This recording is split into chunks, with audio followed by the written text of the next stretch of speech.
제주 자연을 넘어 지구촌 환경을 생각하는 발명왕 한 분을 소개해 드릴 텐데요. 정다운 리포터가 준비했습니다.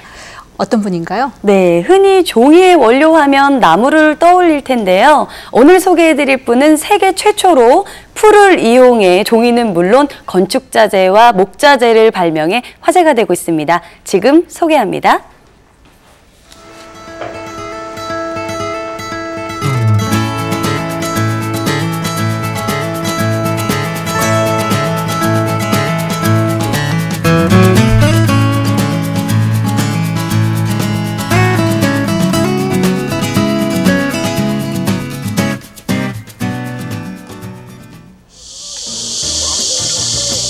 제주시의 월읍 나분리입니다. 마을엔 표고 155m의 과오름이 있는데요. 이 오름엔 단골 탐방객이 있습니다. 박찬호, 홍승생 씨 부부.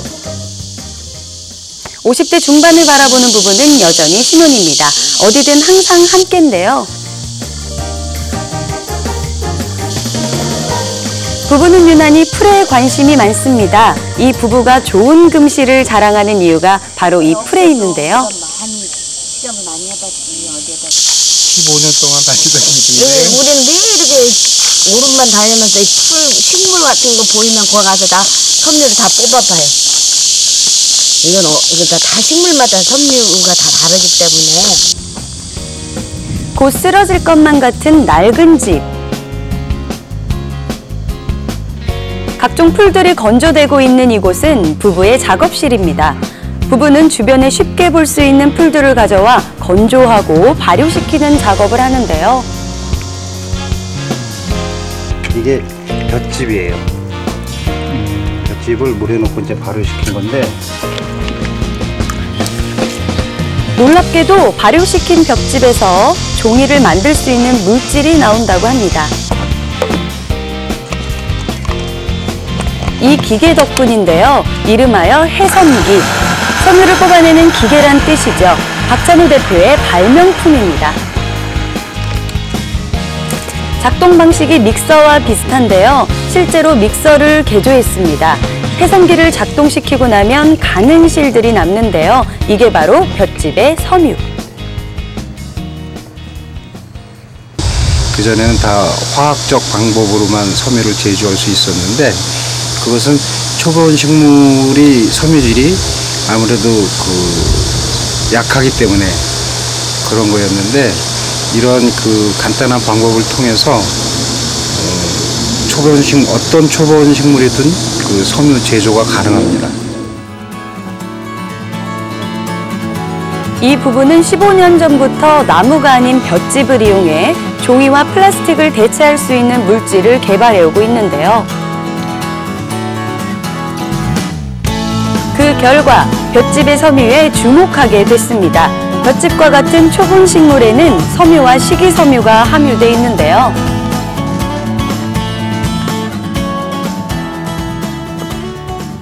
섬유 분자 하나에 수소 원자핵이 2개씩 달려 있는데 그것이 산소하고 만나면 여분의 전자를 띠면서 서로 결합을 하게 됩니다. 그 원리를 이용하여서 이 두 물질을 합쳐서 플라스틱을 대용할 수 있는 물질을 만드는 것입니다. 그 누구도 끝까지 해본 적 없는 볏짚의 섬유를 활용하는 일. 박찬호 대표는 이 연구 과정 속에서 90개가 넘는 특허를 갖게 됐는데요. 어떻게 연구를 시작하게 됐을까요?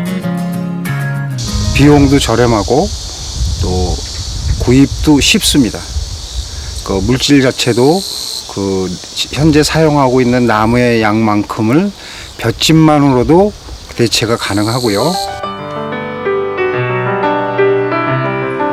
그의 연구의 핵심을 말하자면 나무를 베지 않고도 재질이 뛰어나면서 흙에 쉽게 용해까지 되는 친환경적인 종이를 만들 수 있다는 건데요. 이미 세계 발명 대회에서 그의 아이디어는 주목 대상입니다.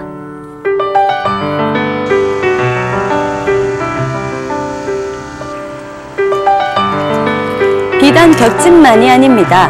감귤 찌꺼기에서 나온 섬유를 통해선 건축 자재도 만들 수 있는데요.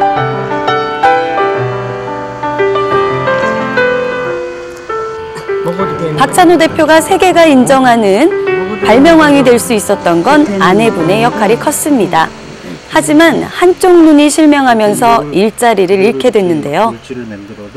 이제 현장 일을 할 수 없게 되니까 다른 일을 해야 되는 상황이 벌어진 거예요.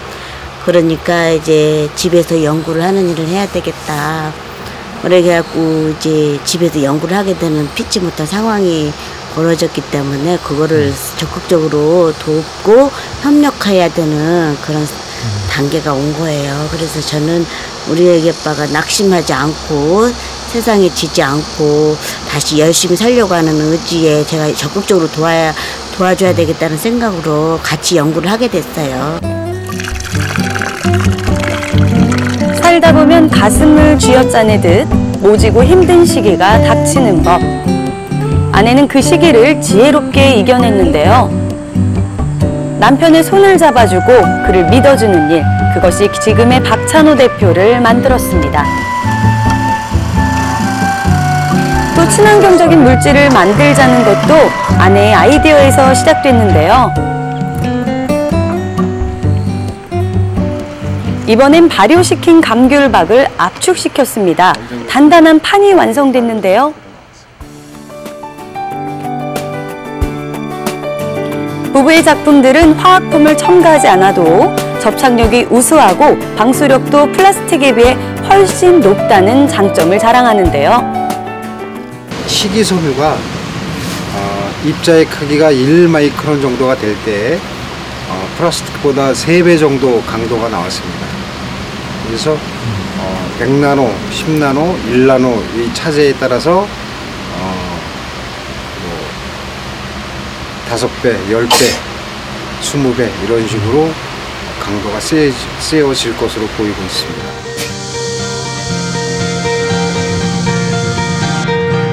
집에서도 그의 연구는 계속됩니다. 책상에 앉아있는 시간이 꽤 많은데요. 남들이 가지 않는 길을 걷느라 또 남들보다 늦은 나이에 시작한 도전이라 그는 뭐든 곡절의 시간을 들여 공부합니다. 세상에 발표된 논문은 그를 이끈 스승입니다. 독학이라고 할 수 있겠죠. 사실은 우리 처하고 계속 의논하면서 기존에 있던 논문을 사실은 다 공부를 했습니다. 남의 논문을 보고. 그래서 지금 현재로서 펄프의 경우에는 저보다 많이 아는 사람이 없을 거로 생각이 됩니다. 왜냐하면 기존 펄프 만드는 법은 이미 정형화된 기술이고 저희가 만드는 방법은 그거하고 다른 차원의 일입니다. 박찬호 대표가 모처럼 한림장을 찾았습니다. 각종 채소 부산물이 많이 나오는 시장은 그에겐 황금의 장소인데요. 아줌마 좀 배추 쓰레기 저거 좀 가져가도 됩니까? 네, 가져갔어요. 무슨 맛이니? 저거 가져다가 플라스틱이나 아무나 대신할 수 있는 물질을 만드는 거예요. 그의 발명이 더욱 놀라운 건 굳이 일부러 식물을 벨 필요가 없다는 점입니다. 채소가 상하더라도 고유한 섬유는 그대로 가지고 있기 때문인데요. 그것이 된다면 잘도 좋은 거지. 어떤 점이 좋은 거다? 아니 모든 면으로 좋지. 처분하고 거기 만들고 채소를 넘어서 과일과 해조류를 이용한 섬유 개발이 그의 최근 연구 주제입니다. 과일은 버리지 않으니까 과일 주스 짜고 남은 슬러지 이런 걸 사용할 수 있고요. 해조류는 식용으로 하는 것도 있지만 식용으로 안 하는 게 더 70%라 그러더라고요. 그런 해조류 또 지금 많이 문제가 되고 있는 해파리도 사용이 가능합니다. 지금 이 자리에 오기까지 15년. 앞으로 그에게 남은 삶에서 또 얼마나 값진 발명품들이 나올까요? 박찬호 대표가 있어서 제주의 내일은 희망입니다. 네, 플라스틱 용기가 분해되는데 걸리는 시간이 80년이라고 해요. 뭐 지금 전 세계가 친환경 제품을 선호하고 추구하고 있는데 이 박찬호 대표의 발명품이 활용되지 않는다는 게 참 놀랍네요. 건강에도 좋고 자연에도 해가 되지 않는 이 박찬호 대표의 친환경 제품 빨리 실용화됐으면 좋겠는데 작업 환경이 참 열악하군요. 네, 그렇습니다. 박 대표는 그동안 여러 차례 행정의 문을 두드렸는데요. 아직까지 어떤 답변도 듣지 못했다고 합니다. 제주의 환경 문제를 해결하는 새로운 대안으로 꼼꼼히 살펴봐야 하지 않을까 합니다. 네, 정다운 리포터 소식 잘 들었습니다.